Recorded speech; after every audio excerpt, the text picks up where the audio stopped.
My body is my choice. You can't demand anything from me, Trevor said, his voice cold as ice as he turned away from me in our bedroom. The words hit me like a physical blow, leaving me standing there in the silk nightgown I had carefully chosen for our 6-week anniversary. 6 weeks. 6 weeks of marriage, and my husband had not touched me once. My name is Justine Crawford, and at 27 I thought I had found my fairy tale ending when Trevor Caldwell proposed to me last spring in Denver, Colorado. The wedding had been everything I dreamed of, a beautiful ceremony at the prestigious Highlands Country Club, surrounded by friends and family who celebrated what they believed was the beginning of my happily ever after. But as I stood in our bedroom that night, watching my husband's rigid back as he pretended to read his phone, I realized that something was terribly, devastatingly wrong. Trevor, we're married, I whispered, my voice barely audible. I'm your wife. I just want to understand why you won't even hold my hand, let alone don't finish that sentence, he snapped, finally turning to face me. His green eyes, once warm and loving during our courtship, now held nothing but annoyance. I told you my body belongs to me. Marriage doesn't give you ownership over it. You need to respect my boundaries. The word boundaries felt like a slap. During our 8-month courtship, Trevor had been affectionate, romantic even. He would pull me close during movies, kiss me goodnight after dates, and hold my hand as we walked through Washington Park. But the moment we returned from our honeymoon in Aspen, a honeymoon where he had claimed exhaustion every single night, everything changed. It was as if a switch had been flipped, transforming the man I married into a stranger who flinched whenever I came near him. This isn't normal, I said, my voice gaining strength. Married couples are intimate. They share a bed. They touch each other. They normal. Trevor laughed bitterly. You want to talk about normal? Normal is respecting your partner's choices. Normal is not pressuring someone into physical contact they don't want. I stared at him, feeling the ground shift beneath my feet. His words were technically correct. Consent mattered. Boundaries mattered. But something felt deeply wrong about the way he wielded these concepts like weapons against his own wife. The Trevor who had courted me, who had whispered sweet words about our future together, who had seemed desperate to marry me, had vanished completely as he stalked out of the bedroom, leaving me alone with my confusion and growing suspicion. I made a decision that would change everything. Something was very wrong with my marriage, and I was going to find out what. The next morning, I sat at our kitchen table, staring at my untouched coffee as Trevor moved around the kitchen with mechanical precision. He had always been organized, but lately, his routines felt almost obsessive. He checked his phone constantly, stepped outside to take calls, and had developed a habit of disappearing for hours without explanation. I'm going to visit my sister in Phoenix this weekend, I announced, watching his reaction carefully. Trevor's hand froze on his coffee mug for just a moment before he nodded. That sounds nice. How long will you be gone? Just the weekend. Why will you miss me? I asked, testing the waters. He shrugged, without looking at me. I'll manage. The casual dismissal of my absence should have hurt, but instead it confirmed what I had been suspecting. Trevor seemed relieved whenever I left the house. During our courtship, he had hated when business trips separated us, even for a day. Now he practically encouraged my absence. I studied his profile as he scrolled through his phone. Trevor was undeniably handsome, tall with thick dark hair and those striking green eyes that had first caught my attention at a coffee shop downtown. He worked as a financial consultant, or so he claimed, though I had never met any of his colleagues or clients. When I asked about his work, he would give vague answers about confidentiality and client privacy. Trevor, I said carefully, I was thinking we should see a marriage counselor. This distance between us, it's not healthy. His head snapped up, and for a moment, I saw something flash in his eyes. Panic, maybe, or fear. But it was gone so quickly, I wondered if I had imagined it. We don't need counseling, he said firmly. We just need time to adjust to married life. Not everyone falls into perfect rhythm immediately. It's been 6 weeks, I reminded him. 6 weeks is nothing in the scope of a lifetime together, he replied. But his voice sounded rehearsed, as if he had practiced this response. That afternoon, after Trevor left for what he claimed was a client meeting, I did something I had never imagined myself doing. Searched through his things, not out of jealousy but out of a growing conviction that the man I married was keeping secrets from me. His home office was meticulously organized, almost suspiciously so. His desk drawers contained only basic office supplies. His filing cabinet held generic financial documents, and his computer was password protected. But as I was about to give up, I noticed something odd. In the trash can, partially hidden beneath other papers, was a receipt from a flower shop in Las Vegas. The date was from 3 weeks ago when Trevor claimed to be at a financial conference in Salt Lake City. The receipt was for a dozen red roses, and written on the back in Trevor's handwriting was a phone number with a Nevada area code. My hands trembled as I photographed the receipt with my phone.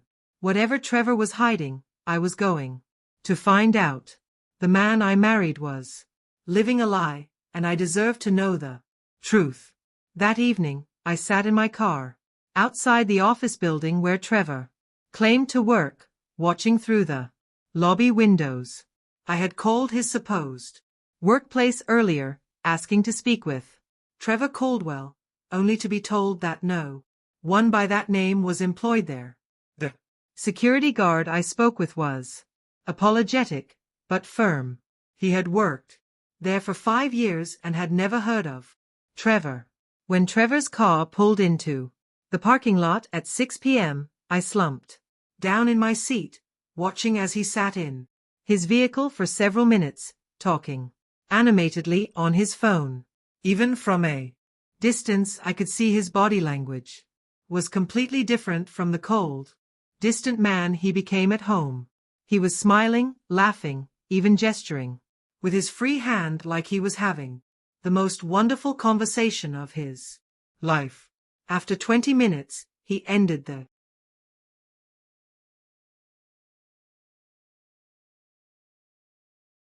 call and walked into the building, not to an office, but to the coffee shop on the ground floor. He ordered a drink and sat at a corner table, pulling out his laptop.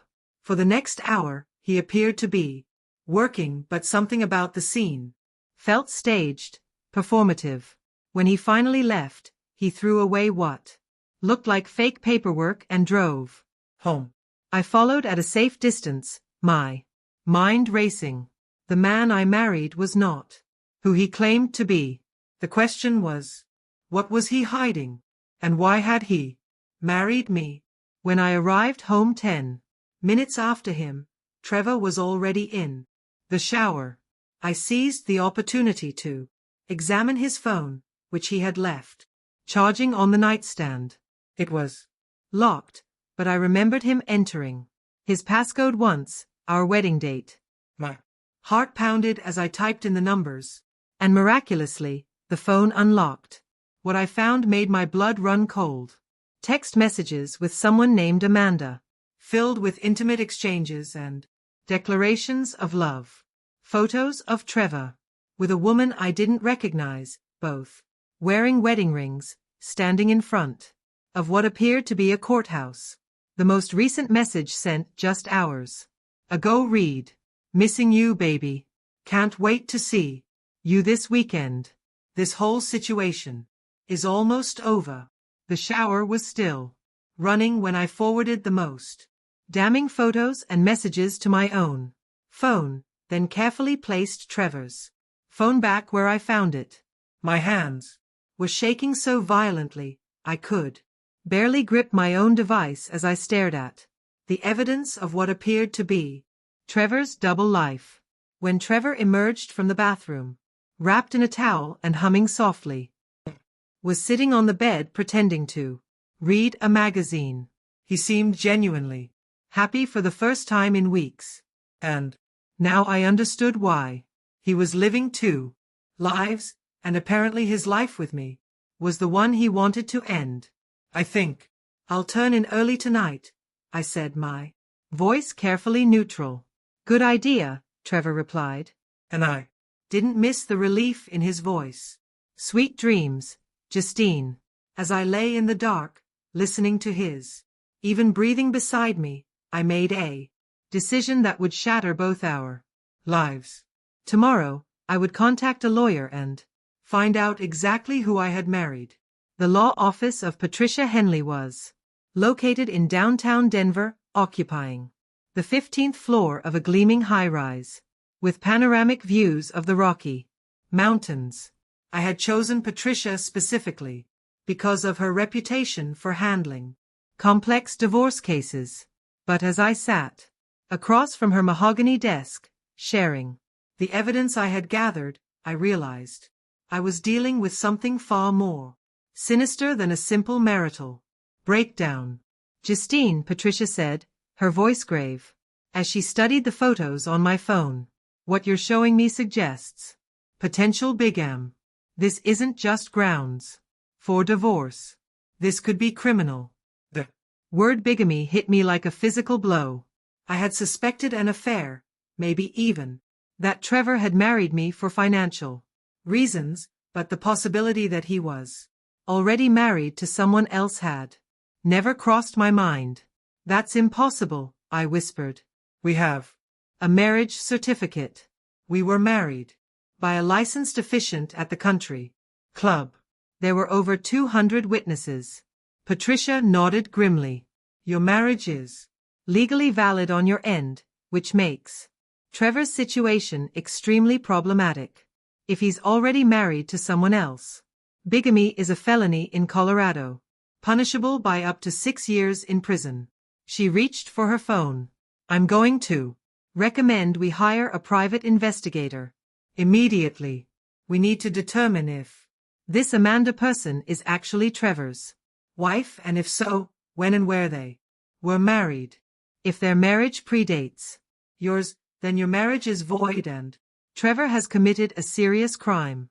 Within hours, I found myself in the office of Detective Michael Torres, a former police officer turned private investigator who specialized in marriage fraud cases. He was a compact man in his 50s with sharp eyes and a direct manner that immediately put me at ease. "I've seen cases like this before," he said, making notes as I recounted my story. "The pattern is usually the same.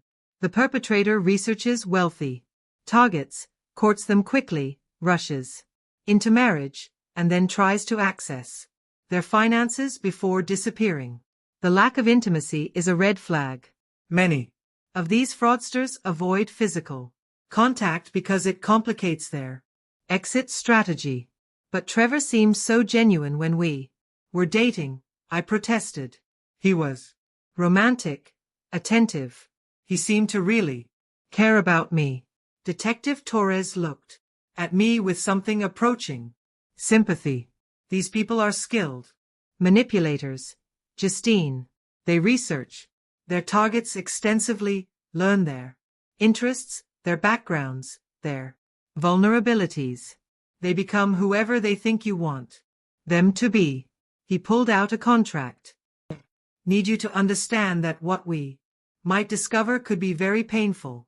Are you prepared for the possibility that everything about your relationship was a lie?" I thought about the past 6 weeks of confusion and rejection, about the cold, strangers sharing my bed, about the phone calls and mysterious absences. Whatever the truth was, it couldn't be worse than the uncertainty I was living with. I need to know, I said firmly. Whatever it takes. Detective Torres nodded and began outlining his investigation plan. He would start by running comprehensive background checks on Trevor Caldwell, searching marriage records in multiple states, and attempting to identify and locate Amanda. He would also investigate Trevor's claimed employment and financial history. One more thing, he said, handing me a small recording device. If Trevor makes any admissions or threats, we need them on record. Colorado is a one-party consent state, so you can legally record conversations you're part of without his knowledge. I left the detective's office. The small recording device felt heavy in my purse. I was about to embark on an investigation that would either save my marriage or destroy it completely. But for the first time in weeks, I felt like I was taking control of my situation instead of being a passive victim of Trevor's manipulations. That evening, I watched Trevor across the dinner table, studying his face for any sign of the man I thought I had fallen in love with. He seemed relaxed, almost cheerful, making small talk about his day while I mechanically ate my pasta. Every smile, every casual comment, every moment of apparent normalcy now felt like an elaborate performance designed to deceive me. When he excused himself to take a phone call in his office, I turned on the recording device and followed him, positioning myself outside the door. No, baby. I miss you too. Trevor's voice carried through the thin office door, tender and loving in a way I hadn't heard since our honeymoon. This whole situation is more complicated than I expected, but I promise it'll be over soon. I pressed closer to the door, my heart hammering as I listened to what was clearly an intimate conversation with another woman. No, she doesn't suspect anything, Trevor continued. She's actually making it easier by pulling away herself. Think she's planning to file for divorce, which would solve all our problems. Once the papers are signed, I can access the trust fund and transfer everything before she realizes what happened. The casual cruelty in his voice made my stomach lurch. He was talking about me like I was nothing more than a business transaction, a problem to be solved. The prenup was a stroke of genius, he continued. She was so in love she barely read it. If she files for divorce within the first year, she gets nothing, but I get half of any assets she brought into the marriage. That includes the trust fund her grandmother left her. I had to grip the doorframe to keep from collapsing. The prenuptial agreement Trevor had insisted on, claiming it would protect both our interests, was actually designed to rob me blind. He had manipulated me into signing away my own inheritance. I love you too, Amanda, Trevor said, his voice dropping to an intimate whisper. Tell me about your day. Was work. For the next 10 minutes I listened to Trevor have the kind of loving, attentive conversation I had desperately craved from him. He asked about Amanda's job as a nurse in Las Vegas, remembered details about her colleagues, made plans for their weekend together. He was everything to her that he refused to be to me. When he finally ended the call, I crept back to the living room and turned off the recording device, my hands shaking as I processed what I had just learned. Trevor hadn't just married me while already married to someone else. He had orchestrated an elaborate fraud designed to steal my inheritance. The prenup, his rejection of intimacy, even his encouragement of my independence, were all part of a calculated plan to rob me and disappear. The next morning, while Trevor was supposedly at work, Detective Torres called with his preliminary findings. "I have good news and bad news," he said. "The bad news is that Trevor Caldwell married Amanda Wilson in Las Vegas 8 months ago, 2 months before he proposed to you.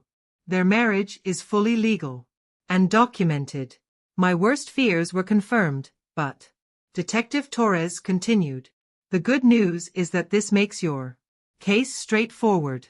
Trevor committed bigamy when he married you, and the evidence you recorded last night proves intent to commit marriage fraud. We have enough to file criminal charges and void your prenup based on fraud." "What happens now?" I asked, feeling strangely calm despite the magnitude of what I had learned. "Now we set a trap," Detective Torres said. "Based on the conversation you recorded, Trevor is planning to access your trust fund soon. We need to catch him in the act. Are you willing to let this play out a little longer to gather more evidence?" I thought about the man who had swept me off my feet with romantic gestures and promises of forever, who had turned out to be a criminal using me for my money while loving someone else. The betrayal cut deeper than I could have imagined, but beneath the pain was something harder and more determined. "Yes," I said firmly. "Let's catch this bastard." Detective Torres had been thorough in setting up surveillance, but what he discovered over the next week exceeded even his expectations. Trevor wasn't just a bigamist. He was part of a larger pattern of marriage fraud that had been going on for years. We've identified at least 3 other women in different states who married men matching Trevor's description, Detective Torres explained during our meeting at Patricia's office. "Same methodology. Whirlwind courtship, quick marriage, access to finances, then disappearance. We think Trevor and Amanda work as a team." The surveillance photos he showed me were devastating. Trevor and Amanda at dinner in Las Vegas, holding hands and laughing. Trevor entering and leaving an apartment that was clearly their shared home. Most damning of all, photos of them at a bank, where Amanda waited in the car while Trevor went inside with what appeared to be financial documents. "He's been using your marriage certificate and the forged documents to establish himself as your legal husband with financial institutions," Patricia explained. "The plan seems to be to drain your accounts and then file for divorce under the prenuptial agreement, claiming you were unfaithful or abandoned the marriage." "How is that possible?" I asked.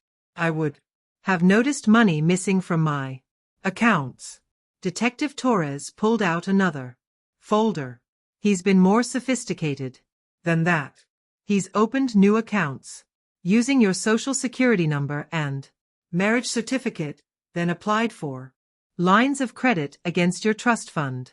He hasn't touched your existing accounts yet because that would trigger immediate alerts, but he's created a shadow financial identity that he can drain all at once." The scope of the deception was breathtaking. Trevor had been planning this for months, possibly even before we met. Every romantic gesture, every declaration of love, every moment of apparent happiness had been calculated to manipulate me into the perfect position to be robbed. "There's something else," Detective Torres said, his expression grim. "Amanda isn't just his wife, she's his sister." The room spun around me. "What?" "Amanda Wilson was born Amanda Caldwell. They've been running marriage fraud schemes together for at least 5 years. She provides legitimacy to his operations by playing the role of the devoted wife back home while he targets wealthy women in other states." I felt physically sick. The intimate phone calls I had overheard, the declarations of love, the romantic photos, it was all part of an incestuous criminal partnership that made my skin crawl. Patricia leaned forward. Justine, we have enough evidence to destroy them both. Trevor will face federal charges for mail fraud, wire fraud, bigamy, and identity theft.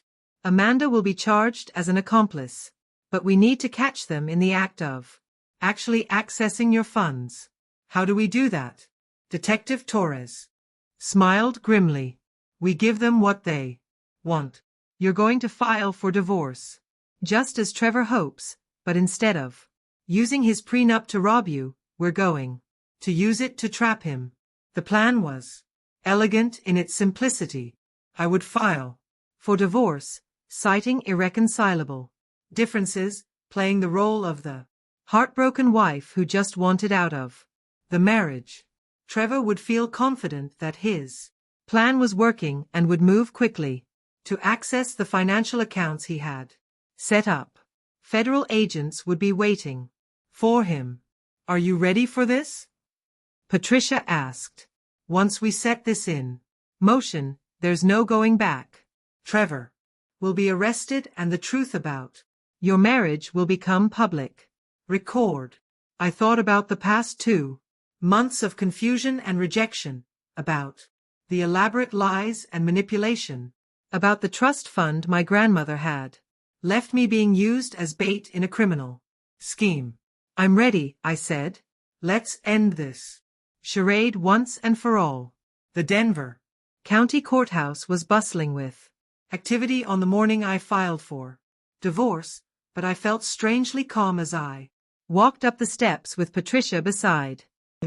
Detective Torres had positioned himself across the street, ready to alert the federal agents once Trevor took the bait. I had served Trevor with divorce papers the night before, playing the part of the devastated wife who couldn't handle the distance in our marriage any longer. His reaction had been perfect. Surprise, hurt, and then resigned acceptance that made my skin crawl with its falseness. I'm sorry it's come to this, he had said, pulling me into what I now recognized as a calculated embrace. I know I haven't been the husband you deserved. Maybe some time apart will help us both figure out what we really want. The recording device in my pocket had captured every lying word. Now, as Patricia filed the paperwork that would officially dissolve my sham marriage, my phone buzzed with a text from Detective Torres. He's moving. Entered First National Bank. Downtown with Amanda, federal agents in position. My heart raced as I imagined Trevor finally making his move, probably feeling confident that his plan had worked perfectly. He thought he was about to walk away with my inheritance, while leaving me with nothing but a fraudulent prenup and a broken heart. It's done, Patricia said, handing me copies of the divorce filing. According to Colorado law, he has 30 days to respond. But something tells me he won't get the chance. My phone buzzed again. Package delivered. Both subjects in custody. You can go home, Justine. It's over. I closed my eyes and took a deep breath. For the first time in months, I felt like I could breathe freely. The man who had manipulated and lied to me, who had planned to rob me and disappear, was finally facing the consequences of his crimes. The arraignment hearing was held 2 weeks later in federal court, and I sat in the gallery watching as Trevor and Amanda were led into the courtroom in orange jumpsuits and shackles. Trevor's confident composure had completely crumbled.